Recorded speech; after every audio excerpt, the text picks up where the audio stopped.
ମନକୁ ପ୍ରଶ୍ନ କରିବେ ଡିଷ୍ଟ୍ରାକ୍ସନ୍ କାହିଁକି ଆଉଛି। ଆଗକାଳରେ ଲୋକମାନେ ତ ଫୋନ୍ ୟୁଜ୍ କରୁନଥିଲେ, ଆଗକାଳରେ ଲୋକମାନେ ତ ରହୁଥିଲେ। ଆଜିକାଲି ଡେରେ ଟେକ୍ନୋଲୋଜି ଯେଉଁଟା ହେଇଛି ସେ ଏମିତି ଟେକ୍ନୋଲୋଜି ସବୁ ହେଇଛି, ହ୍ୱାଟ୍ସଆପ୍ ହଉ, ଫେସବୁକ୍ ହଉ, ଇନଷ୍ଟାଗ୍ରାମ୍ ହଉ, ୟୁଟ୍ୟୁବ୍ ହଉ, ଏଭ୍ରିଥିଙ୍ଗ। ଜୟ ଶ୍ରୀରାମ ସମସ୍ତଙ୍କୁ। ଷ୍ଟାର୍ଟ କରିବା ଆଜିର ଏକ ନୂଆ ଏପିସୋଡ଼। ମୁଁ ପ୍ରଥମ ଷ୍ଟାର୍ଟ କରୁଛି ଗୋଟେ। ମୋ ଲାଇଫ୍ରେ ମୁଁ ଯେଉଁ ଷ୍ଟେଜ୍ ଦେଇ ଆଇଛି, ମୁଁ ଯେଉଁ ଷ୍ଟେଜ୍ରେ ବର୍ତ୍ତମାନ ଅଛି, ମୋ ଭିତରେ ମୁଁ ଯାହା ୟୁଟିଲାଇଜ୍ କରିକି ଯେଉଁଟା ମୁଁ ସକ୍ସେସ୍ ପାଉଛି ସେଇ ଜିନିଷଟାକୁ ଆପଣମାନଙ୍କୁ ସେୟାର କରିବାକୁ ଯାଉଛି। ଠିକ୍ ଥିଲେ ଲାଇକ୍ କରିବେ, କମେଣ୍ଟ କରିବେ, ଯଦି ଭୁଲ ଥାଏ ସାନ ଭାଇ ଭାବି କ୍ଷମା କରିଦେବେ। ମାଇଣ୍ଡରେ ଡିଷ୍ଟ୍ରାକ୍ସନ୍ ସବୁଠୁ ଗୋଟେ ବଡ଼ ଡେଞ୍ଜରିୟସ୍ ଥିଙ୍ଗସ୍, ଗୋଟେ ଡିଜିଜ୍ଠୁ ବି ସେ କମ୍ ନୁହଁ।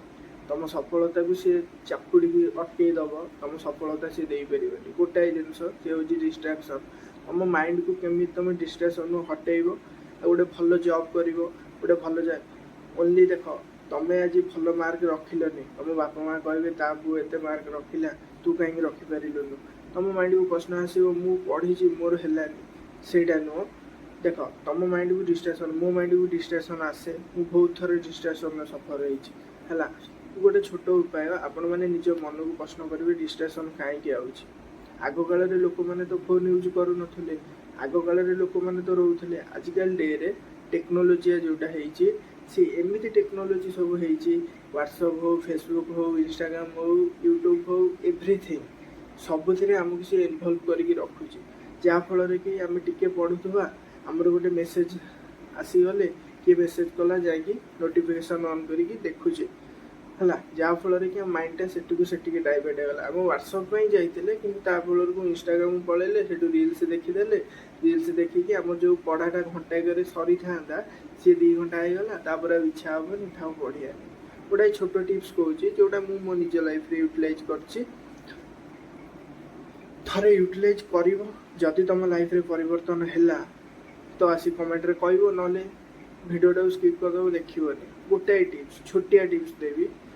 ଡିଷ୍ଟ୍ରାକ୍ସନ୍ ହେବାର ମୁଖ୍ୟ କାରଣ ହେଉଛି ଟେକ୍ନୋଲୋଜି ଯେଉଁ ବାହାରିଛି। ଟେକ୍ନୋଲୋଜି କ'ଣ, ମୁଁ ଯେଉଁ ସେମ୍ ଥିଙ୍ଗସ୍ କହିଲି, ହ୍ୱାଟ୍ସଆପ୍କୁ ଯାଉଛେ, ଇନଷ୍ଟାଗ୍ରାମ୍କୁ ଯାଉଛେ, ଠିକ୍ ଯାଉଛେ। ଆମ ମନରେ ଯେତେବେଳେ ଡିଷ୍ଟ୍ରାକ୍ସନ୍ ଆସେ, କେବେ ଭାବିଛ ଗୋଟେ ଟାଇମ୍ ପିରିୟଡ଼ ପାଇଁ ଆସିଥାଏ। ତୁମେ ପଢ଼ୁଥିବ, ତୁମ ମନରେ ଡିଷ୍ଟ୍ରାକ୍ସନ୍ ମନ ଭିତରକୁ ଆସିବ, ମୁଁ ଟିକେ ଯାଆନ୍ତି ବାହାରୁ ବୁଲି ଆସନ୍ତି। ସେଇଟା ଗୋଟେ ଛୋଟ ଟାଇମ୍ ପିରିୟଡ଼ ପାଇଁ ଆସିବ, ଲଙ୍ଗ୍ ଟାଇମ୍ ପାଇଁ ଆସିବନି। ସେ ଯେଉଁ ଛୋଟ ଟାଇମ୍ ପିରିୟଡ଼ ପାଇଁ ଆସିବ ନା, ସେ ଛୋଟ ଟାଇମ୍ ପିରିୟଡ଼ଟାକୁ ତୁମେ କଣ୍ଟ୍ରୋଲ୍ କରିପାରିବନି। ମୁଁ ଟିକେ ଫୋନ୍ ଦେଖିଦେବି କି, କ'ଣ କରିଦେବି କି, ଏଇ ମାଇଣ୍ଡ ସେଟ୍ ହେବ ହେଲା। ୱାନ୍ସ ତୁମକୁ ଗୋଟେ 7 ଡେଜ୍ର ଚ୍ୟାଲେଞ୍ଜ କରିବ, ଛୋଟ ଡ୍ୟୁରେସନ୍ ଟାଇମ୍ ପିରିୟଡ଼ ପାଇଁ ଆସିବ। ତୁମର ଯେକୌଣସି ଜିନିଷ ହଉ, ତୁମେ ଯାହା କର, ସେ ଗୋଟେ ଛୋଟ ଡ୍ୟୁରେସନ୍ ପାଇଁ ଆସିବ। ସେଇ ଇଚ୍ଛାଟାକୁ ତୁମେ ଭାଙ୍ଗିଦେବ, ଦେନ୍ ତୁମେ ତୁମେ ନର୍ମାଲ୍ ତୁମ ଗୋଲ୍କୁ ତୁମେ ଆଚିଭ୍ କରିପାରିବ।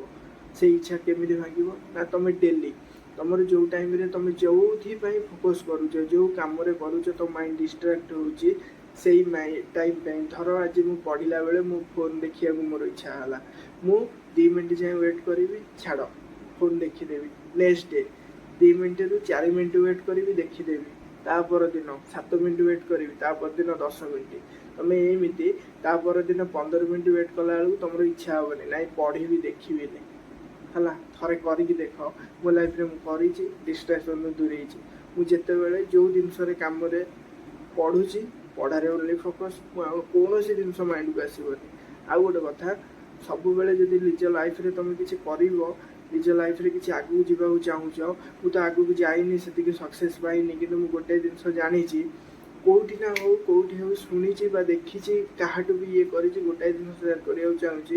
ତୁମ 24 ଆୱାର୍ ସ୍କେଡ୍ୟୁଲ୍ ତୁମ ଲାଇଫ୍ରେ ଅଛି, ତା ଭିତରେ ତୁମେ ଏନି ଟାଇମ୍ ବିଜି ରହୁଛ, ଏନି ଟାଇମ୍ ଫୋନ୍ ଦେଖୁଛ। ଗୋଟେ ଘଣ୍ଟା ତୁମ ନିଜକୁ ଟାଇମ୍ ଦେବ।